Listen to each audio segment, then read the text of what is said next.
Adelante. Bueno, yo sí quiero pues hacer una pequeña oración personal propia, dándole gracias a Dios por esa oportunidad que me está dando de estar aquí en esta tarde, de poder compartir con ustedes un tema tan interesante que fue el inicio del ministerio profético de Elías. Entonces, vamos a darle gracias por este tiempo, para que no sea yo, sino seas tú, Señor, el que esté trayendo palabras sobre mi vida. Sabes que en este tiempo necesitamos tanto de ti, Dios. Necesitamos volver nuestros corazones a esa pasión, a esa búsqueda, a esa dependencia completa. Ayúdanos, Dios, poder llevar el mensaje que tú quieres que nosotros estemos dando, Señor, porque hay tanta necesidad de ti en nuestra nación, en nuestras ciudades, Señor, y alrededor del mundo. Gracias te doy, Dios, por tu preciosa presencia, porque tú estás en medio de nosotros y porque eres tú el que nos da la fortaleza para seguir adelante en este tiempo. A ti sea toda la gloria y a ti sea toda la adoración, la alabanza, mi Señor. Amén y amén. Bueno, amados, así como estábamos compartiendo, la enseñanza para esta tarde es el inicio del ministerio profético de Elías. La verdad es que nosotros no conocemos mucho acerca de Elías. Fue un hombre usado por Dios grandemente y podemos ver a través de él, de su vida, del ejemplo que nos dejó, que era un hombre, como dice la palabra en Santiago, si no me equivoco, sujeto a pasiones, sujeto a situaciones como todos nosotros, pero era un hombre que oraba y que Dios le respondía. Pero antes de empezar con la enseñanza acerca de Elías, basándonos en Primera de Reyes, capítulo 17, quiero pues comentar algo breve, lo que significa don profético, lo que significa el ministerio profético, muy brevemente. Mire, cuando el Señor le dijo a Moisés en Deuteronomio 18, del 18 al 19, déjenme lo leo aquí este versículo brevemente. 18, versículo del 18 al 19, le dice a Moisés: profeta le levantaré de en medio de sus hermanos, como tú, y pondré mis palabras en su boca, y él les hablará todo lo que yo le mandare. Este texto habla de Jesucristo, quien tendría la plenitud del don profético. El apóstol Pedro dijo en 2 de Pedro 1, del 19 al 20, vuelvo también, vamos, en esta enseñanza nosotros lo que vamos a estar hoy es compartiendo palabras, porque para poder nosotros llegar al tema de lo que es el ministerio profético de Elías, va a ser leyendo versículos bíblicos. Así que les aconsejo, mis amados, que tengan Biblia en mano y que podamos compartir rapidito todas estas enseñanzas, todos estos versículos, para tener clara la enseñanza. Segunda de Pedro, capítulo 1, versículo 19 al 20. Segunda de Pedro 1, 19 al 20. Dice, tenemos también la palabra profética más segura, a la cual hacéis bien en estar atentos, como una antorcha que alumbra en lugar oscuro hasta que el día esclarezca y el lucero de la mañana salga en vuestros corazones. Quiero que tengan muy presente esta palabrita que dice antorcha que alumbra en lugar oscuro.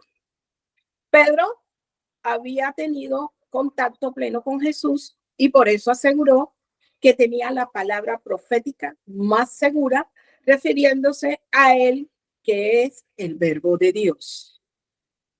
¿Qué hace la palabra profética? Trae luz. ¿Qué es el don profético?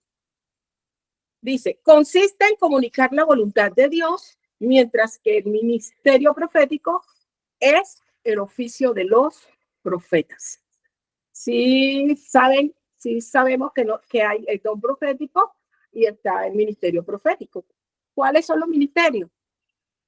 Este es el de maestro, este es el de evangelista, este es el del evangelista, este, ay Dios mío, bueno, perdón, el maestro, este es evangelista, este es el que resalta todo. ¿Apóstol? No, el apóstol es este, que toca a todos. Este es el profeta. Y así te dice el Señor, los ministerios. Pero está el de maestro, perdón, maestro, pastor. Este es el del pastor. El evangelista es el que resalta, es el que abarca todo. El profeta es este y este es el del apóstol. El del apóstol toca todos los dedos. Entonces, el don profético es un don milagroso que proviene de la revelación divina y se manifiesta a través de la palabra que se debe recibir como verdades. Tiene como propósito edificar, exhortar, consolar a las personas. Primera de Corintios 14:13. Dios quiere que cuando la profecía llegue a nuestras vidas, podamos ser edificados con ella a nivel espiritual. Cuando es exhortación, que sirve para la exhortación, que corresponde a la motivación y no al regaño. Muchas personas toman a veces la palabra profética para regañar, para dañar. Al contrario, esta palabra es una exhortación. Y la exhortación que corresponde a motivar a la persona para que la fe cristiana no debe tomarse como una dictadura espiritual. Y consolación, trae consuelo, la palabra profética. Estamos en un mundo, amados, que estábamos compartiendo hace un ratico, lleno de mucha maldad, de mucho engaño, de mucha mentira, de muchas distracciones que causan heridas en el alma del ser humano. Y ante ello, la profecía ha de consolar y de llegar como un bálsamo que produzca refrigerio, amados, y alivio al interior de cada ser. La verdad es que eso lo podemos ver nosotros a nuestro alrededor. Hay mucha gente dañada, hay mucha gente llena de amargura, con odio, con resentimiento. Dios mío, estamos compartiendo ahora acerca, después de esa persona, no puedo decirlo claramente, pero se nota lo que hay en el corazón de esa persona, que por eso es que la situación a nuestro alrededor en estos momentos se encuentra. Son personas que están mal formadas interiormente. ¿Y qué pasa? Si nosotros como cristianos, en vez de irnos a consolar, vamos a llevar una palabra de regaño, de condenación. Yo les cuento que cuando yo empecé en las cosas de Dios, perdón, antes de empezar en las cosas de Dios, cuando yo era niña, yo no quería saber nada de Dios, no quería saber nada de las cosas de Él. ¿Por qué?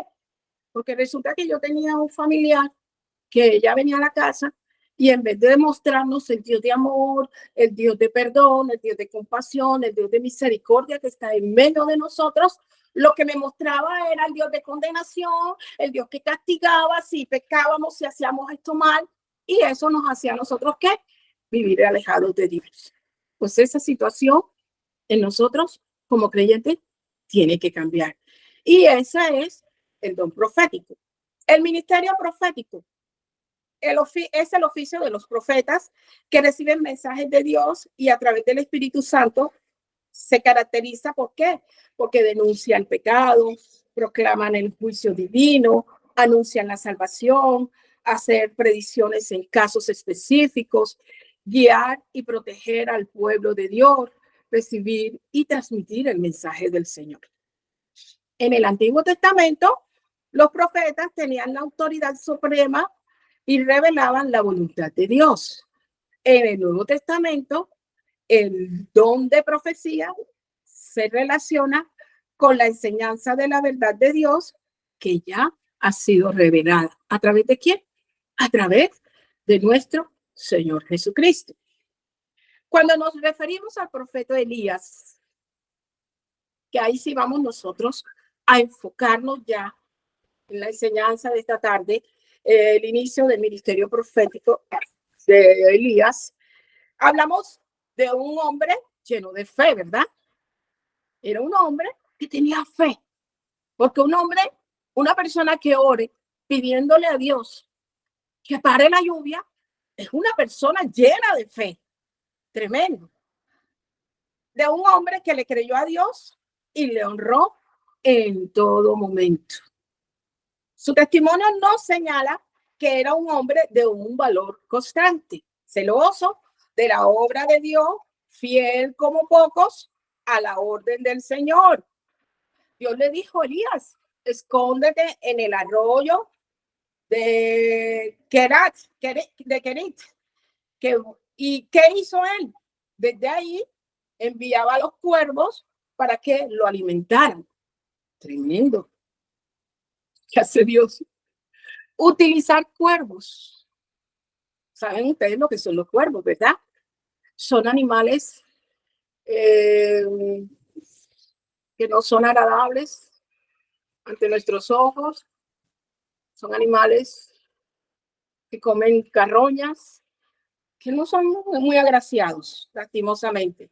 Y a Dios le plació utilizar los cuervos para alimentar a su siervo, a Elías. Eso nos da a entender muchas cosas, pero ya ese es otro tema. Entonces, él lo alimentó por unos cuervos. ¿Qué hizo Elías? Le pidió a Dios que dejara de llover, que parara la lluvia por 3 años. Y Dios paró la lluvia por 3 años. Luego, ¿qué hizo? Se burló de los 850 falsos profetas que habían en esa época, que eran los eran los Baales y eran todos aquellos que adoraban y que le servían cultos. El rey de esa época, que era Acab, y que era su esposa Jezabel. Ustedes saben que Jezabel fue una de las peores mujeres que nosotros podemos encontrar en la palabra. Era una mujer perversa, era una mujer abominable ante los ojos de Dios. Pero bueno, listo. Vamos a empezar entonces con Primera de Reyes, para empezar a desglosar este punto y que podamos nosotros mirar, profundizar claramente hasta dónde llegó este ministerio profético de Elías. Si nos vamos al capítulo 17 de Primera de Reyes, vamos a encontrar que Elías era un tisbita, que era de los moradores de Galat. Dijo Acab: vive Jehová, Dios de Israel, en cuya presencia estoy, que no habrá lluvia ni rocío en estos años, sino por mi palabra. Y vino a él palabra de Jehová diciendo: apártate de aquí y vuélvete al oriente y escóndete en el arroyo de Kerit, que está frente al Jordán. Beberás del arroyo, y yo he mandado a los cuervos que te den allí de comer. Y él fue e hizo conforme a la palabra de Jehová, pues se fue y vivió junto al arroyo de Kerit, que está frente al Jordán, y los cuervos le traían pan y carne por la mañana y pan y carne por la tarde, y bebía del arroyo. Pasado algunos días se secó el arroyo porque no había llovido sobre la tierra. Listo. Luego nos vamos nosotros. Bueno, perdón. Ahí mismo vemos en este capítulo a Elías y a la viuda de Sarepta. Resumiendo, esta era una viuda que ya no tenía sino una porción de harina para ella y su hijo y echarse a morir. Y sin embargo, Elías acercó a esta viuda y le dijo que ni la harina ni el aceite faltarían en su casa si ella preparaba esa porción que tenía de harina en una torta para él. ¿Y qué hizo ella? Ella no se negó, ella obedeció. Ella conoció que el hombre que le estaba hablando y le estaba diciendo eso era un profeta de Dios. Y la palabra dice que nunca le faltó a esta viuda ni el aceite ni la harina mientras estuvo el profeta Elías con ella, ¿verdad? Él comió y ella y su casa por muchos días. Luego, Nos vamos al capítulo 18 del libro de Elías, de Primera de Reyes, y vemos nosotros que después de este tiempo de sequía, el rey Acab le echaba la culpa a Elías. Y este rey andaba buscando al profeta porque quería eliminarlo, porque él echaba la culpa de todo lo que estaba sucediendo, el hambre que había llegado. Ustedes saben, si no llueve, no hay cultivo, no hay alimento y empieza la escasez. Entonces este rey fue y envió a un siervo para que buscase a Elías. Primera de Reyes, capítulo 18. Yo les dije a ustedes que nosotros íbamos a estar compartiendo con la palabra. Así que, mis amados, prepárense porque vamos a estar leyendo palabra. Dice, pasado muchos días, vino palabra de Jehová a Elías en el tercer año diciendo, ve, muéstrate acá y yo haré llover sobre la faz de la tierra. Fue pues Elías a mostrarse acá y el hambre era grave en Samaria. Y acá llamó a Abdías, su mayordomo. Abdías era gran manera temeroso de Dios. Mira que este hombre era temeroso de Dios. Y porque cuando Jezabel destruía a los profetas de Jehová, Abdías tomó a 100 profetas y los escondió de 50 en 50 en cuevas y los sustentó con pan y agua. Dijo pues a Abdías, ve por el país a todas las fuentes de agua y a todos los arroyos a ver si acaso hallaremos hierba con que conservemos la vida a los caballos y a las mulas para que no nos quedemos sin bestia. Bueno, vayamos al versículo 17 del mismo capítulo 18. Dice, cuando Acab vio a Elías, le dijo, ¿eres tú el que turbas a Israel? Vemos nosotros que el rey Acab buscaba a Elías para matarlo, ¿verdad? Pero resulta que Elías se le aparece a él. Antes le había dado la orden al siervo, Abdías, para que le dijera a su rey de que él quería hablar con él, pero Abdías, temeroso, sabiendo todo lo que podía producir en su vida, de que él le fuera a dar esa noticia al rey y que Elías se escapara, pues tenía temor. Pero no, Elías se le apareció al rey Acab y le dijo, no te preocupes, reúna al pueblo, dice, y le respondió, yo no he turbado a Israel, sino tú y la casa de tu padre, dejando los mandamientos de Jehová y siguiendo a los Baales. Tremendo, ¿verdad? ¿Qué había pasado en esta situación de Israel? Dios estaba rabioso. ¿Por qué?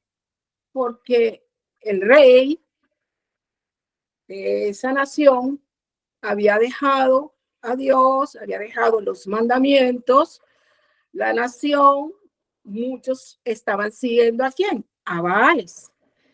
Envía pues ahora y congrégame a todo Israel en el monte Carmelo y los 450 profetas de Baal y los 400 profetas de Acera que comen de la mesa de Jezabel. Tremendo, tremendo. Saben que yo estoy aquí leyendo esto, Dios mío, y pues tenemos que clamar mucho por Colombia, ¿oyeron? Tenemos que clamar por nuestra nación porque Dios tiene misericordia, compasión. Yo sé que Dios está escuchando el clamor de su pueblo y está levantando profetas. Amén, así como levantó en esa época a Elías. Dios mío, te pido, Dios, Espíritu Santo, que tú levantes en este tiempo nuestras vidas para convertirnos en esos Elías. Dios, que esta nación está esperando. Bueno, continuamos. Un gran legado para este tiempo. Primera de Reyes 18, 17 al 18. Bueno, Elías y los profetas de Baal. Primera de Reyes 18, 19. Envía pues ahora y congrégame a todo Israel en el monte Carmelo. El rey, escuche, miremos este pasaje. El rey está buscando a Elías para matarlo, pero sin embargo lo encuentra y Elías, el hombre de Dios, el profeta de Dios, toma la autoridad que viene de parte de Dios y le da un mandato. Le dice, congrégame a todos los profetas en el monte Carmelo y a todos aquellos que comen de la mesa de Jezabel. Jezabel era una diabla. Jezabel era una mujer perversa. ¿Qué sucede? En Primera de Reyes, en el capítulo 18, en el versículo 21, dice, acercándose Elías a todo el pueblo, dijo, ¿hasta cuándo claudicaréis vosotros entre dos pensamientos? Es decir, aquí está diciendo Dios, está hablándole al pueblo, a la nación, que hasta cuándo, por favor, hasta cuándo el pueblo, la gente, aún los cristianos, vamos a estar claudicando entre dos pensamientos. Si Jehová es Dios, dice, seguidle. Y si Baal, id en pos de él. O Dios, o los demonios, o el diablo, en resumidas cuentas. El pueblo no respondió palabra. Y Elías volvió a decir al pueblo, solo yo he quedado profeta de Jehová, mas de los profetas de Baal hay 450 hombres. Dénsenos pues 2 bueyes y escojan ellos uno y córtenlo en pedazos. Tremendo. Dios mío. Escojan uno y córtenlo en pedazos y pónganlo sobre la leña, pero no pongan fuego debajo, y yo prepararé el otro buey y lo pondré sobre la leña. Y ningún fuego pondré debajo.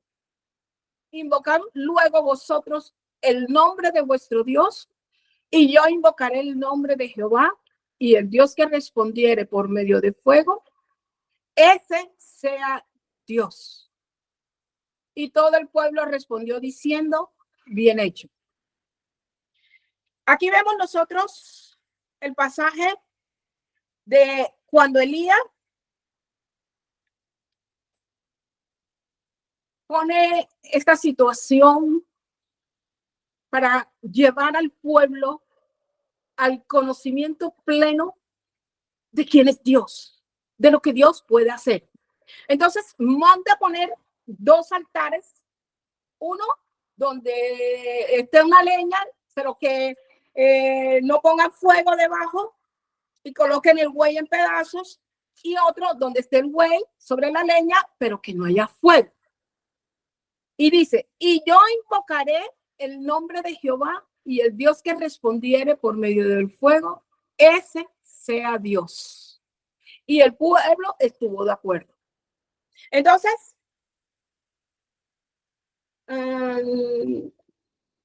la palabra de Dios en Lucas 12:49 nos habla el Dios verdadero. El que invoca su nombre, él le responderá. Y él lo va a llenar de fuego a fin de que no seas un cristiano carnal ni mundano. Búsquenlo en Lucas 12:49, le regalo ese versículo para que ustedes analicen a través de esta enseñanza lo que Dios quiere hacer con su iglesia, con su pueblo, con esta nación y con todos aquellos en el mundo que se dispongan a buscar de él. Quiere despertar ese fuego en medio de nosotros y que nos quiere llevarnos a que nosotros podamos tener una vida llena de fuego, no vivir una vida carnal ni mundana. Vamos a Perdón, seguir, Marta, Lucas 9, ¿qué? Perdón, disculpa. Lucas 12:49. Lucas 12:49. Ok, gracias. Ok, listo. Bueno, seguimos leyendo, seguimos compartiendo, porque está interesante este capítulo de Primera de Reyes 18. Dice, escogeos un buey y prepararlo vosotros. Primero pues, que sois los más, e invocar el nombre de vuestros dioses, mas no pongáis fuego debajo. Mire, en esta situación vamos a analizar algo. Elías estaba solo, era un solo hombre, mientras que el pueblo y los Baales eran cantidades, eran 850. Dice, ellos tomaron el buey y le fue dado y lo prepararon e invocaron el nombre de Baal desde la mañana hasta el mediodía, diciendo, Baal, respóndenos. Pero no había voz ni quien respondiese. Entre tanto ellos andaban saltando cerca del altar que habían hecho. Y aconteció al mediodía que Elías se burlaba de ellos diciendo, gritad en voz alta, porque Dios es, dice, se esté meditando o tiene algún trabajo o va de camino, tal vez duerme y hay que despertarlo. Ustedes imagínense esa escena, tremendo. Desde la mañana estaba esta gente gritando, saltando, se pegaban, se hacían sacrificios, brincaban, rogaban y no había respuesta. Elías, al ver tal situación, él se reía, él se burlaba de ver la situación. ¿Por qué? Porque él sabía quién era Dios. Y gritaba y se burlaba de ellos. Y ellos clamaban a grandes voces y se sajaban con cuchillos y con lancetas, conforme a su costumbre, hasta chorrear la sangre sobre ellos. Pasó el mediodía y ellos siguieron gritando frenéticamente hasta la hora de ofrecerse el sacrificio. Pero no hubo ninguna voz, ni quien respondiese, ni escuchase. Claro, no era Dios. Estaban clamándole a un Baal, a un demonio. Entonces dijo Elías a todo el pueblo, acercaos a mí. Y todo el pueblo se le acercó. Y él arregló el altar de Jehová que estaba arruinado. Tremendo, ¿verdad? Jezabel había mandado a quitar el altar y Jezabel había destruido todo el culto a Dios, a Jehová, y había matado a los profetas de Jehová. Así que el altar de Jehová estaba todo destruido. Ellos habían puesto a Baal y a Acera en lugar de Dios en ese tiempo. Entonces, dijo Elías a todo el pueblo, y tomando Elías 12 piedras. Elías tomó 12 piedras. Representan esas 12 piedras, cada una de las tribus de Israel. Conforme al número de las tribus de los hijos de Jacob, el cual había sido dada palabra de Jehová, diciendo, Israel será tu nombre. Edificó con las piedras un altar en el nombre de Jehová. Después hizo una zanja alrededor del altar, en que cupieran 2 medidas de grano. Preparó luego la leña y cortó el buey en pedazos y lo puso sobre la leña. Y dijo, llenad 4 cántaros de agua y derramadla sobre el holocausto y sobre la leña. ¿Qué tipifica esta agua? Esta agua tipifica la limpieza de corazón. Esta agua tipifica el deseo del corazón de Dios de que nosotros seamos limpios, seamos verdaderos, que nosotros clamemos al Señor y que el Dios verdadero responde, es el Dios vivo, el verdadero, el único, y que fuera de él no hay quien salve. Si quieren corroborar, les regalo Proverbios 15:8. También les estoy regalando Salmo 51:17. Dios demanda de nosotros alabanzas y un corazón limpio, humilde, sincero, lleno de verdad y de justicia. Por eso Elías tomó 12 piedras y mandó echar estos cántaros de agua sobre la leña. Y dijo, hacerlo otra vez, y otra vez lo hicieron. Dijo aún, hacerlo la tercera vez, y lo hicieron la tercera vez. De manera que el agua corría alrededor del altar y también se había llenado de agua la zanja. Cuando llegó la hora de ofrecer el holocausto, se acercó el profeta Elías y dijo, Jehová Dios de Abraham, de Isaac y de Israel. Sea hoy manifiesto que tú eres Dios en Israel y que yo soy tu siervo y que por mandato tuyo he hecho todas estas cosas.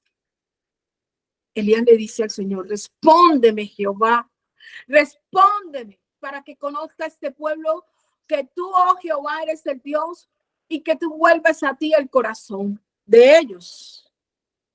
Amado, nosotros tenemos que entender, comprender, meternos en nuestro corazón profundamente de que tenemos un Dios que responde nuestras oraciones.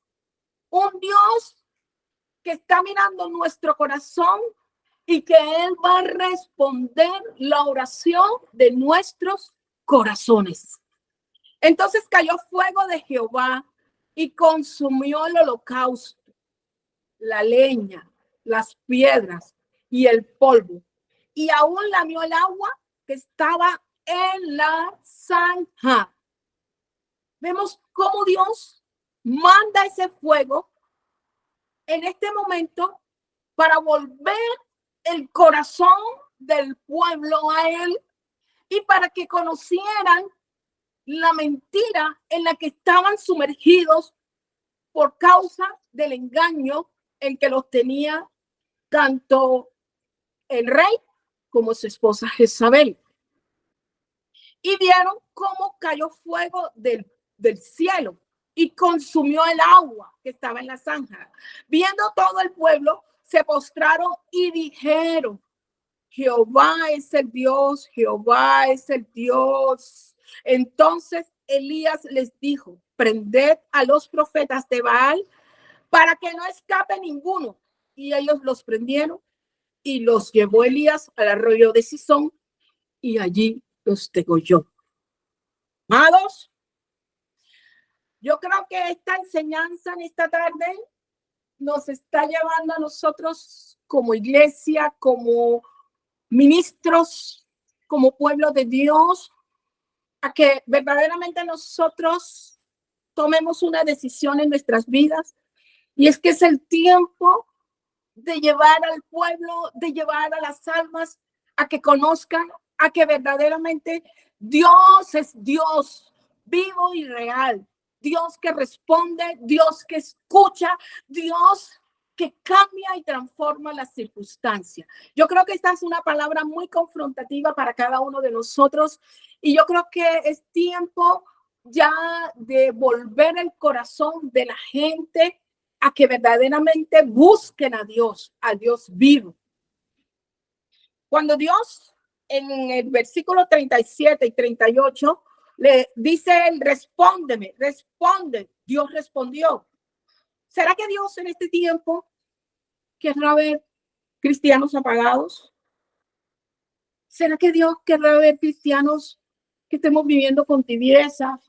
Que hoy sí predico, pero mañana no, porque las circunstancias que estoy viviendo, yo le digo sinceramente, me dieron ganas de decir, vamos a dejarlo para mañana, pero no. Yo dije, no voy a creerle a las circunstancias, no voy a creerle a la situación, yo voy a pararme, voy a compartir este mensaje. Dios mío, ya estamos nosotros dándole mucho largo a esta enseñanza y yo creo que ya llegó el tiempo de que nosotros nos levantemos creyendo verdaderamente el propósito y el plan que tiene Dios con cada uno de nosotros en este tiempo.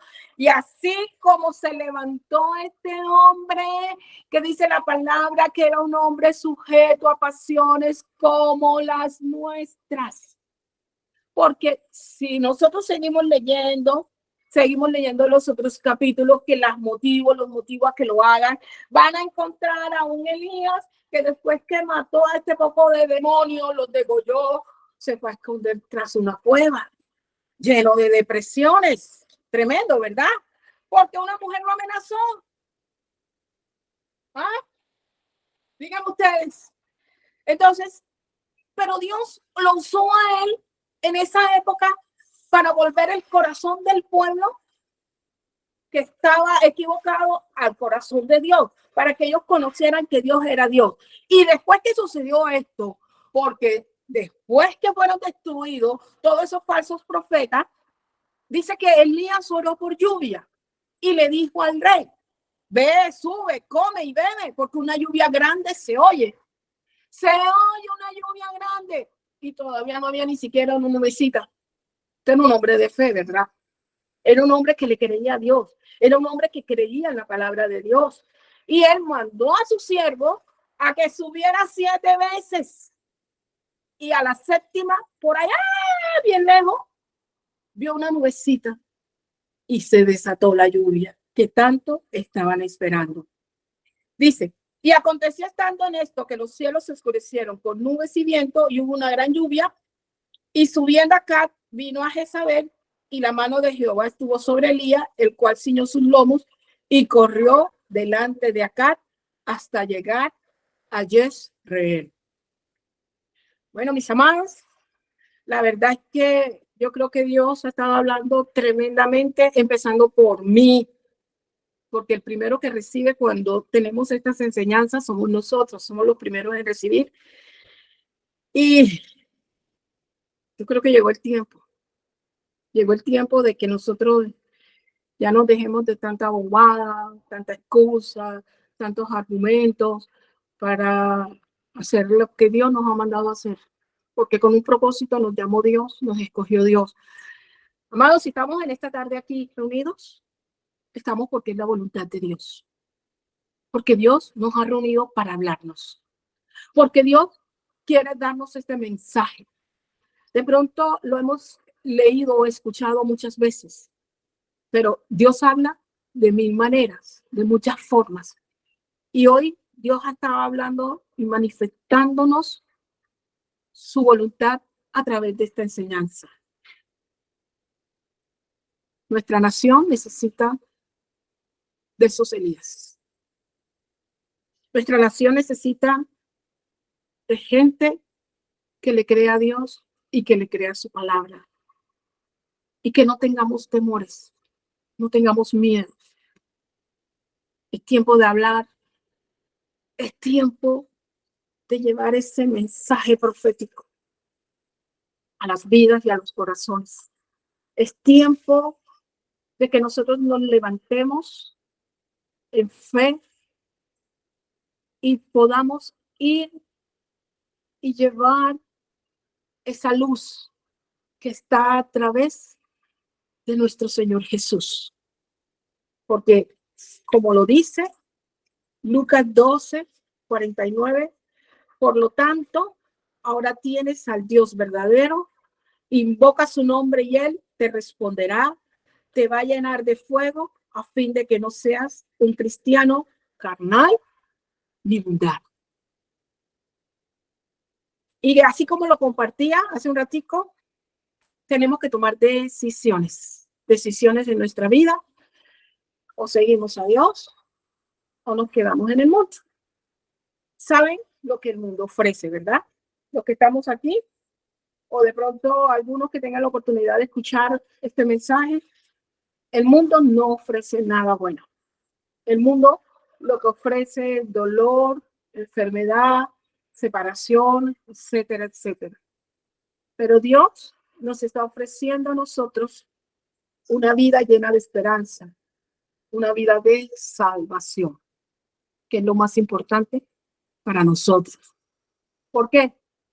Porque en algún momento, como todos, nosotros vamos a tener que irnos. Pero lo importante es saber a qué lugar vamos a ir. Y eso solamente nos lo puede ofrecer nuestro Señor Jesús. Así que yo les invito en esta tarde a que reflexionemos a través de esta enseñanza, a que nosotros, pues, tomemos decisiones, conozcamos en el Dios que hemos creído, si le estamos creyendo a Él y a su palabra, o aún seguimos en esas dos aguas, en esos dos pensamientos, o si aún permanecemos con tibieza en nuestro corazón, que hoy soy cristiano, mañana no, pues ya es tiempo de que tomemos decisión. Yo creo que vamos a tener un tiempo antes de compartir, de terminar. Yo les invito a que inclinemos nuestro rostro, que reflexionemos por unos segundos en esta palabra, en esta enseñanza. Demos gracias a Dios por ella y verdaderamente dispongamos nuestro corazón, que sea el Espíritu Santo desatando sobre nosotros ese don profético, y aquellos que tienen ese ministerio profético sin temores, sin inseguridades, empiecen a desarrollarlo a través del llamado que Dios les ha hecho. Padre, gracias te doy, Dios, una vez más por esta preciosa tarde, la cual tú nos has permitido estar aquí y compartir esta enseñanza. Dios, ayúdanos a reflexionar con cada punto de esta palabra, Señor. Perdónanos, primero que todo, si tú has visto en nuestras vidas, en mi vida, un cristianismo, Dios, tibio, liviano. Si tú has visto, Señor, ese doble ánimo, hoy sí, mañana no. Si no hemos sido radicales en lo que debiéramos de ser radicales, Dios, perdónanos. Pero hoy te rogamos con todo el corazón